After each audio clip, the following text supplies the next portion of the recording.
Boa tarde, gente. Hoje nós vamos corrigir a atividade 4 do material Trilhas de Aprendizagem 2, que é sobre a medicina no Egito Antigo.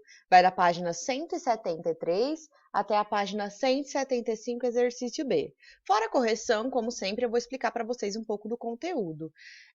Eu acho que a primeira coisa que nós temos que pensar quando nós falamos em medicina no Egito Antigo é a questão da existência da própria medicina. A medicina como nós vemos hoje, na qual existem hospitais, médicos, exames, enfim, a ciência médica, ela vai começar a se constituir só no século XIX. O século XIX ele começa em 1800 e vai até 1899. Então, no Egito Antigo não existe medicina como nós conhecemos atualmente. O que existe é um estudo das questões relacionadas à saúde, à cura e etc. Mas, apesar de não ter medicina como nós temos hoje, uma medicina científica, que tem uma faculdade de medicina, etc., etc., nós devemos ver essa questão da ciência médica no Egito como um grande avanço, porque a civilização egípcia é uma civilização muito antiga e que já tinha conhecimentos a respeito de ervas, etc., e até isso que vai auxiliar no processo de mumificação, esse conhecimento que eles têm acerca do corpo, da anatomia. Então, em outras aulas presenciais que nós tivemos, que eu expliquei para vocês a mumificação, eu disse que, por exemplo, o cérebro da múmia é retirado com um gancho pelo nariz. Então, há um conhecimento de que existe um cérebro, que é possível de se retirar pelo sulco nasal, que a gente chama, e etc. Então, existe sim conhecimento anatômico. O que é anatomia? Anatomia é sobre os órgãos, o formato dos nossos órgãos, o corpo humano por dentro. Então, os egípcios, eles têm esse conhecimento.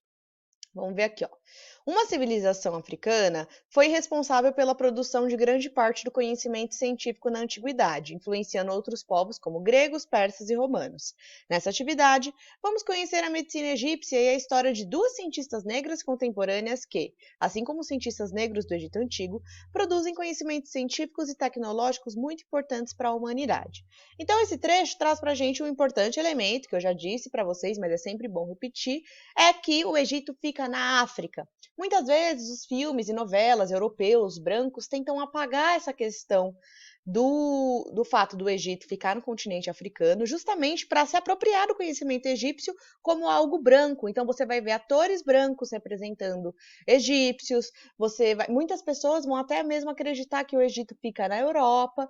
Isso é uma apropriação da cultura egípcia e, portanto, é racismo. Nós temos que sempre enaltecer e evidenciar o fato de que as grandes construções egípcias foram realizadas por populações africanas de grande maioria negra, certo? Embora os egípcios não sejam retintos, retintos é como a gente fala dos negros de pele mais escura, nós podemos considerá-los povos negros em alguns períodos, né, da história. Tem períodos que eles serão invadidos por romanos, e aí vai ter um embranquecimento, tem períodos que eles vão ser tomados pelo Império de Kush, e aí sim vão ser mais negros, então existe essa variável, mas independente do tom de pele dos egípcios, eles são africanos, certo? Não podemos esquecer disso nunca. Então, a civilização negra e africana do Egito produziu diversos conhecimentos científicos que influenciaram diferentes povos da antiguidade, como os persas, os gregos e os romanos. Esses avanços científicos ocorreram em diversas áreas, como física, química, zoologia, geologia, medicina, farmacologia, geometria e matemática aplicada. Aí aqui a foto das pirâmides de Gizé, que eu já falei para vocês, são túmulos, não são prédios onde o faraó governa, ele não fica lá dentro. São túmulos, certo? Grandes tumbas. Pode-se considerar o conhecimento da medicina como uma das mais importantes contribuições científicas do Egito Antigo à história da humanidade. Documentos mostram detalhadamente os títulos dos médicos egípcios e seus diferentes campos de especialização. De fato, as civilizações do Antigo Oriente Próximo e do mundo clássico reconheceram a habilidade e a reputação dos antigos egípcios no campo da medicina e da produção de remédios.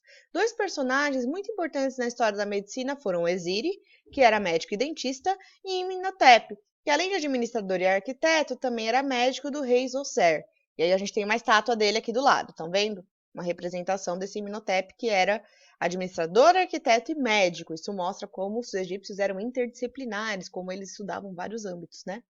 Entre as doenças identificadas e adequadamente descritas e tratadas pelos médicos egípcios, incluem-se distúrbios gástricos, dilatação estomacal, cânceres cutâneos, coriza, laringite, angina do peito, diabetes, constipação, bronquite, retenção e incontinência de urina, esquistostomose e doença dos olhos. Então, nós podemos perceber aqui que, além de conseguir identificar doenças nesse período antigo, os egípcios ainda conseguiam propor tratamentos. É claro que não era remédio, não tinha exame como tem hoje em dia, porque eles não tinham energia elétrica, entre outras coisas, mas eles conseguiram, através das plantas, de extratos de alguns animais, etc., propor remédios e soluções para os problemas de saúde.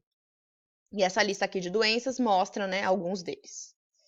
Aqui nós temos uma pintura sobre um tratamento de saúde, né, que mostra que uma pessoa passando um unguento. Unguento é a palavra antiga que se usa para como se fosse um xarope assim mais grosso, como se fosse uma calda que é feita com essas diversas plantas para pôr no machucado. Eles não fazem chá aguado porque pensa, não para no machucado. Então, um unguento é algo mais grosso, menos líquido, consegue colocar em cima de uma ferida, por exemplo. E aqui um painel de Eziri, que era dentista também, apareceu lá em cima, né? Cuidava dos dentes. Agora as questões. Quais foram as áreas científicas que tiveram avanços a partir de conhecimentos produzidos no Egito Antigo? Várias, né, gente? A gente viu aqui em cima no texto. Então, ó.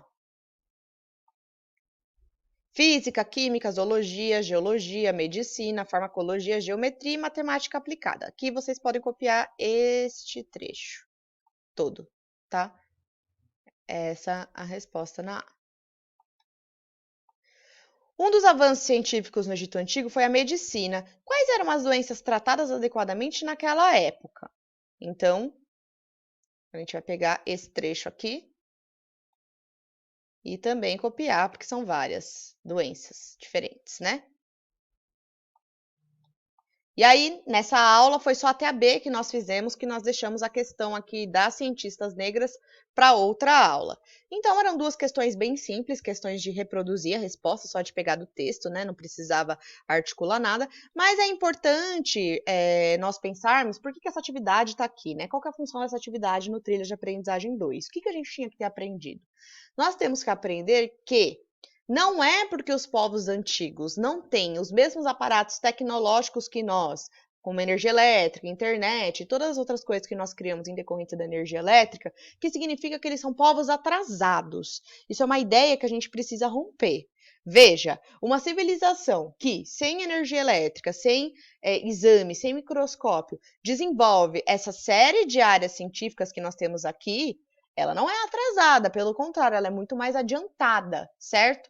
Por isso que nós podemos dizer que é racismo quando, por exemplo, alguns canais de TV, de documentários, essas coisas, vira e diz que quem construiu as pirâmides foram os alienígenas. Vocês entendem como isso é colocar os egípcios, uma população africana, como inferior, como burra? Por que nós hoje conseguimos construir um prédio e os egípcios, naquele período, não conseguiriam construir as pirâmides se eles tinham todos esses conhecimentos já acumulados científicos? Então, falar que foram os alienígenas é negar a competência egípcia e, portanto, agir de forma racista em relação a um povo africano que foi uma das maiores civilizações de todos os tempos. Por isso que a gente tem que ficar muito atento com esse tipo de discurso quando ele vem na mídia. É legal, é engraçado ver isso, falar, nossa, olha como eles construíram, etc. Mas nós não podemos nunca usar essas teorias da conspiração para menosprezar os povos antigos, certo?